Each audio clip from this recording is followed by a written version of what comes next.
هل لك سر عند الله بينك أنت وبين الله؟ میں ایک آواز سنائی دیتی ہے، زمانے کے ساتھ چلنا چاہیے۔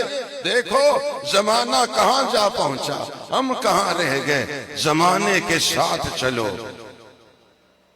یہ کہا جاتا ہے یا نہیں؟ زمانے کے ساتھ چلو۔ جواب میں آپ نے کہنا یہ کیا بات ہم سے کہی جا رہی ہے؟ زمانے کے ساتھ ہم چلیں؟ زمانے کے ساتھ تو وہ چلے جس کا اپنا کوئی نہیں ہے، جس کے اپنے نبی صلی اللہ علیہ وسلم سارے نبیوں کے نبی ہوں، وہ زمانے کے ساتھ چلے گا یہ اپنے نبی علیہ السلام کے ساتھ چلے گا۔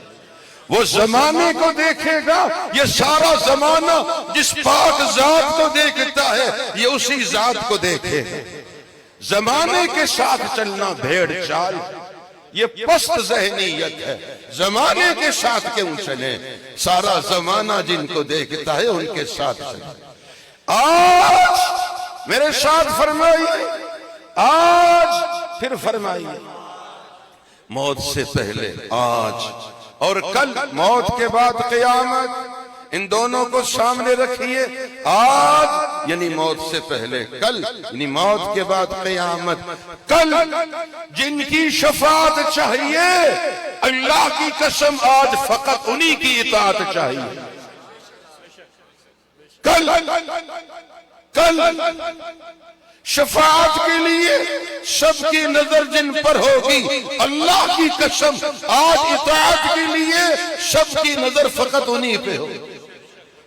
کل میدان محشر میں جس پاک ذات کی شفاعت چاہیے، آج دنیا میں فقط انہی کی اطاعت چاہیے۔ زمانے کے ساتھ چلنا یہ بھیڑ چال۔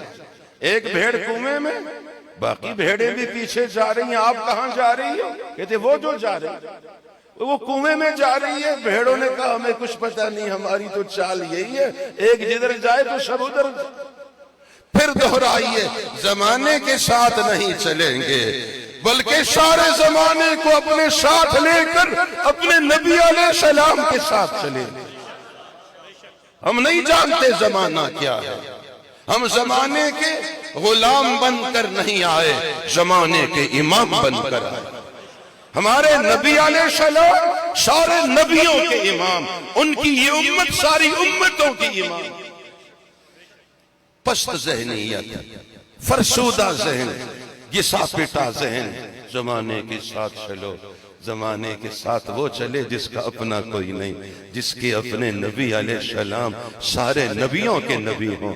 وہ زمانے کو دیکھے گا یا اپنے آقا کو دیکھے گا صلی اللہ علیہ وسلم۔